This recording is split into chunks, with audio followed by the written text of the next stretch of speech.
Kia ora koutou, ko Victoria McLennan toka wingua. Welcome to Bridging the Gap, a podcast that celebrates diversity here in Aotearoa, New Zealand's digital technology industry. I'm the CEO of IT Professionals, Te Pou Hangarau Ngaio. From developers to programmers, product managers to designers, this field is filled with a wide range of individuals who bring unique perspectives and skills to their mahi. Join us as we delve into the stories and experiences of those who strive to bridge the gap and foster a more inclusive and thriving digital technology community here in Aotearoa, New Zealand. Today I am joined by the fabulous Julie, who works in a part of digital technology space that I really don't understand, so I love talking to her. Welcome, Julie. Thanks for joining me. Hi. No worries. So that we can get everyone else up to speed on what it is that you do, do you want to give our listeners your elevator pitch or barbecue pitch or whatever you like to call it on just who you are and what you do?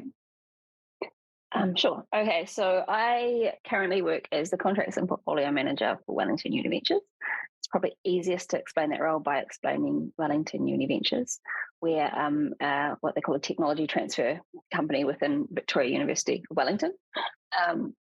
So what that means is that academics at the university do research, and sometimes that research throws up things that they think could be used in industry by businesses or just by the general public, and they come to us to try and help them get it out. So I call it sometimes the development part of research and development. And so what that involves for us is talking to industry about whether they want to license that new idea, whether it needs more development, then talking to development partners about getting funding for that and doing the work on that, working out whether it needs to go to a New Zealand company or an international company, or whether it's the kind of platform technology that we want to start a startup company, a spin out of, and then all the associated activities with that. So that's, getting funding, raising capital, getting patent protection sometimes,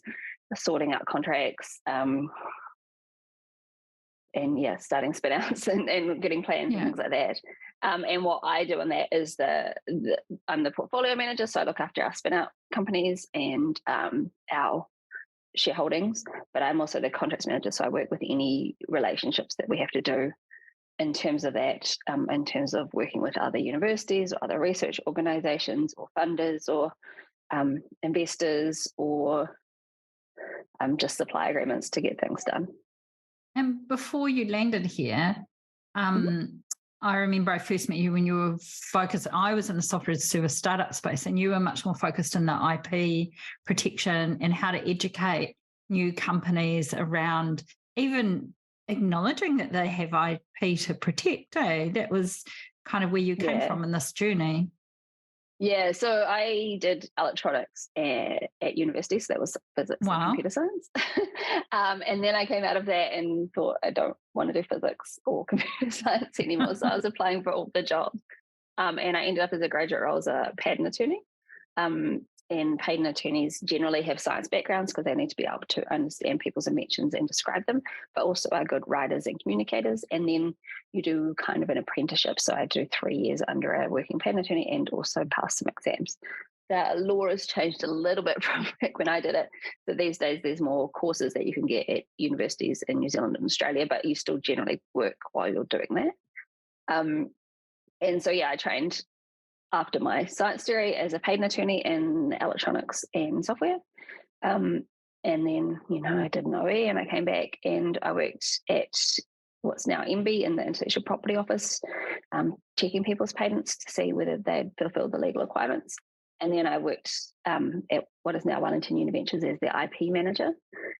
And after leaving there, I started my own business, kind of contracting, talking to basically everyone in town, whether it was software startups or little businesses or medium businesses that were working on science and tech, or I worked at Xero for a bit, about their IP strategy. So that covers not only patents, but copyright, trademarks, designs, all of that kind of stuff, and even into, trade secrets. So it was then I met you at one of the kind of accelerator bootcamp mentoring things where we were both mentors. Yeah, that was cool. And are there, from that commercial IP patent sort of space, are there many women who work in that space? Yes and no. We have an in-house group that we do for our professional development because we have CPD requirements. And our in-house group is 90% women. But I think you get it in a lot of legal these days is that there's a fracturing, technology assisted this century where there is big legal firms, but then people also, once they're a bit more experienced, either create their own small person firms or they go in-house. And so in-house is actually quite attractive for women because it generally lets you get deeper into it, but also have less of the billable hours, kind of long hours that legal firms needed. And so there's more flexibility about lifestyle. It's hard to say with patents. I think that there's definitely some firms that are still a lot of men, especially when you're talking about science PhDs and things. And I guess, but in general, in legal, I think, it's about 50-50 in the graduate for general legal.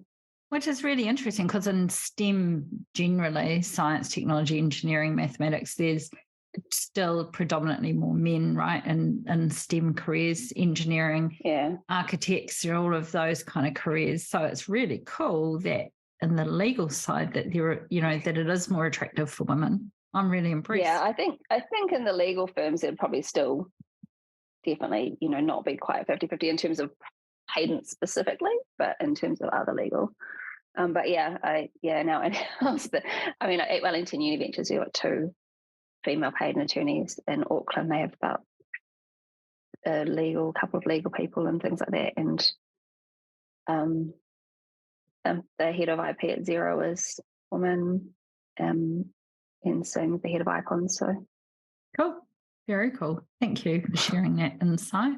So what was the moment or the situation that made you think, yes, this is what I want to be doing? I always question that. I think for me, coming out of university, I knew I didn't want to work in a lab. I knew that I didn't necessarily want to be a programmer, but I did want to continue learning. So when I got into that legal firm where I had to do the apprenticeship, I felt like I was still learning things. And when I came back from overseas, I knew that I didn't want to work in a legal firm so much in the billable hours, but I did want to take that knowledge I have and make life easier for people that were doing interesting things. And so then when I started working at Wellington Uni Ventures, and then when I started working with people at Creative HQ, it was a lot about sort of filling that gap of that they didn't necessarily know how to do that I could really help them with. Nice. And that kind of people connection side is, I know, something that you've always been quite attracted to as well. Yeah. I think sometimes people can get so caught up in their speciality that they don't realize what else is out there. And so I think that kind of translation role is always quite useful, being able to speak to, when I was at Xero talking about how when I created open source policy, making it in the way that they wanted. Yes, we want to be good community members, but we need to watch out for these rules that there are. Yes, we want to, and the same with startups. Yes, you don't want to patent your whole software because actually that's going to cost you $100,000 and you need to probably in the really small startup space spend more money on getting customers. But don't freak out. There is a way to answer the question when you're talking to investors about what IP you have, and let's work through it together and say what your plan is so that you can articulate it and the reasons why. So it's kind of helping people understand the reasons why things exist rather than just saying, you can't do this or you can't do that. So I'm going to ask you a question about if anyone's listening to this who is thinking about changing careers, and you've, as you've described, you've kind of nuanced and pivoted quite a few times, including a big change from what you originally studied. What advice would you give them if they're thinking about changing careers? I think that in everything that you do gain skills. For example, I noticed when I first got into understanding contracts that a lot of it's actually quite like the things that I learned in computer science. When it's getting too complicated, then you want to define a clause and refer back to it later on, which is just, like object-oriented programming. So cutting it down in smaller chunks. So everything that you do, you learn something new that can be applied to other places.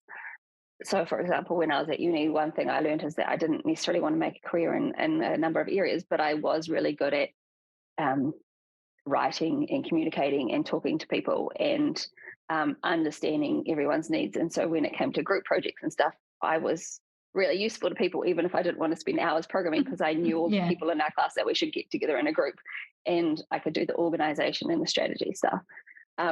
So I think it's about working out what you are good at and how that could apply in other places. And then, just using your connections to talk to people to know what else is out there and giving it a try. If you're an IT professional or aspiring to be one, we encourage you to check us out. As New Zealand's only digital technology industry body who is focused exclusively on the people who work in this industry, we provide a range of resources, events, and networking opportunities to help you grow your career and stay up to date with the latest trends and technologies. Visit our website at itp.nz or flick us an email, info@itp.nz. Right, I'm going to ask you a gnarly question now.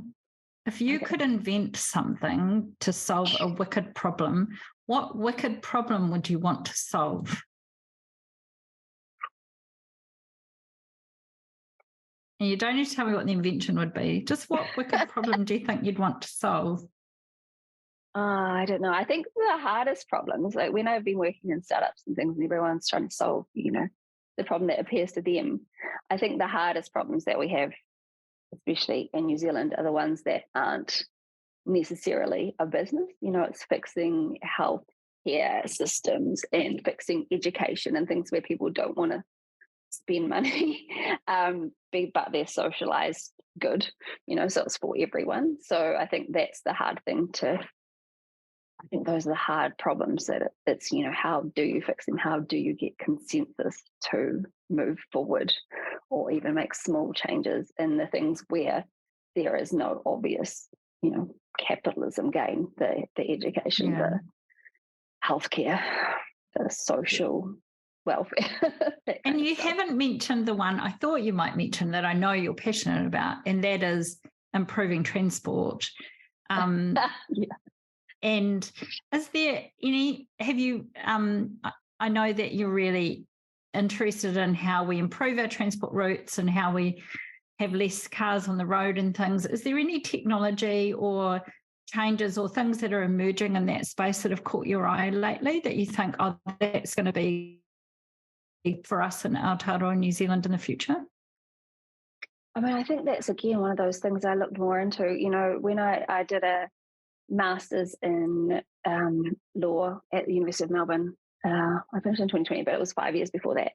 And so one of those ones that I did was science and society, and I actually looked at, like autonomous cars and whether that would be able to serve the future, and then what the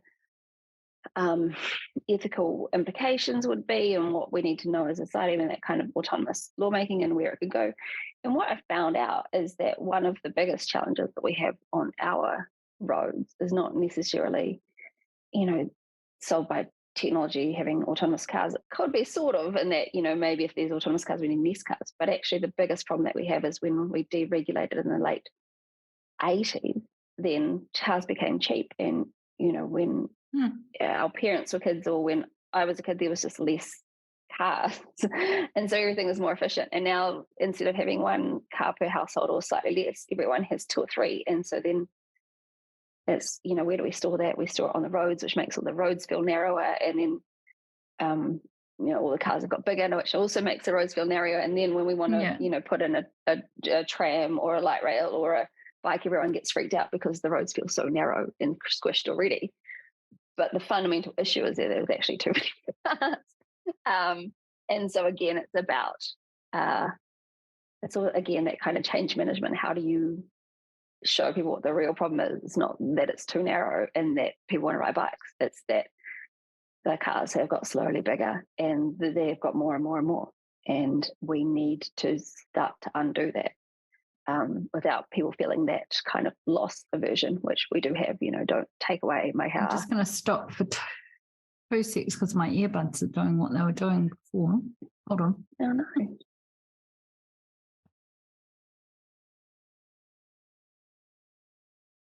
You did kind of a little bit crack up before, so I don't know whether it's your Wi-Fi. Yeah. Okay. Can you hear me okay now? Yeah, I could hear you. Okay. And it just all went crackly. So I think it's going to be my earbuds. Sorry. It might be your earbuds and your computer, because I notice that sometimes earbuds are worse with other computers than the combination of things. That's okay. Dan, who's going to do the edit, will edit this piece out. And I think there was a natural place where he can edit you stopping there as well. Right, will we carry on? Yeah, I mean, I guess my summary was in summary, there's no one tech solution. It's a lot of little changes that add up and have gone one way and might need to go the other way. But it's also a change management project. How do you move away from that loss aversion to celebrating the changes, or convince people of the need to change? Because there's a huge marketing engine giving you bigger and bigger cars and more cars. And they are getting bigger and bigger. It's crazy. Yeah. It blows me away. Yeah. Oh, yeah. Although, as I think I've told you, there are a lot of Teslas around where I live. That also blows me away. So that's a big marketing smaller, engine. But also still heavy. So if you get hit by one, it's still an issue. Mm. Right, I'm going to change tack now and ask you some quick fire questions. Okay. If you had to choose between having a robot assistant that ran around after you picking everything up, or an AI assistant that takes all the pain out of your workload, which one would you pick and why? Both of them sound like more effort. I have low trust in AI. I mean, I think ideally, I think for me, picking up stuff sounds great. Less housework sounds great at all stages, because then you got more time for everything else. Cool. Now, next question is, what is your best tech gadget? Best tech gadget. I think I would say probably my AirPods. I bought my AirPods Pro, the noise cancelling ones, in a fit of panic at about 4 a.m. after Jacinda announced the first lockdown, because I was like, how am I going to work at home with my partner and my 3-year-old? I need some noise cancelling. Wow. And it's been great for the bus, for the plane, for meetings, for iPads, for cell phones, for podcasts. And other than this little bit of trouble I've had on this podcast, I would say the same about mine. They're brilliant. Yes. Yeah. Maybe they need might need a reset. What's the worst tech thing you've invested in? What's been a lemon, something you've bought and you didn't use as much as you thought, or didn't live up to expectations? Gosh, that's a hard one. You can pass if you can't think of anything. I was going to say, I don't know. I try to use all my things lots. I've bought a slow cooker that sits in my cupboard for a long time. I think I got one free off the internet, so I don't know about bought. It's a form of tech. We'll take that. What's a top tech tip that you give people, or you'd like to offer people as advice? Like for working, or just things to have, or either for working or things to have, whichever way you want to interpret it. I think, we were talking about hard problems to solve. I think my top tip for people working in tech is that not everything is as easy as you think. There's a lot of psychology and design change behind everything. So, people don't act as you would hope them to do. Everything's about convincing people how to change or do things in a certain way. And the best way to make changes is make things easy for people. So follow the path they've already, walked along. That's great insight. I really like that. And do you doom scroll or do you shut it all down? Definitely doom scroll. Really? Yeah, I've been terrible this week. Oh, on Twitter particularly, or any other platform? I think it depends on the time of day. I think I definitely was into Twitter more last year. It's kind of gone a bit down the pot in the last year.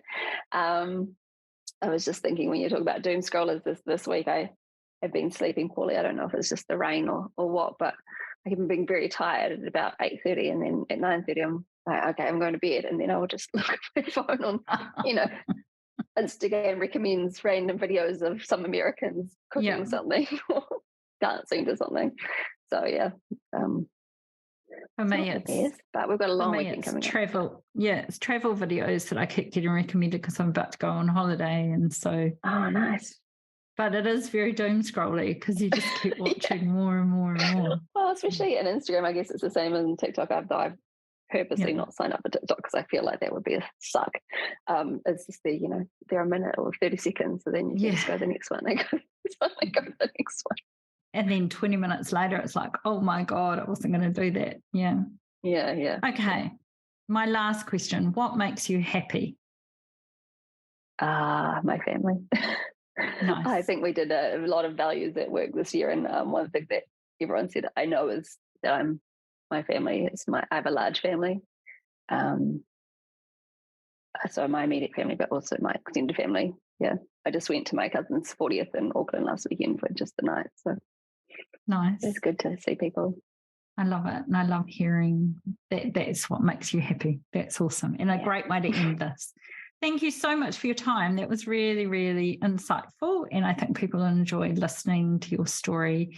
And I really appreciate it. So thanks, Julie. Ka kite. Always nice to talk to you. Ka kite. Kia pai tō rā. Thank you for listening. Join me at the next episode of Bridging the Gap.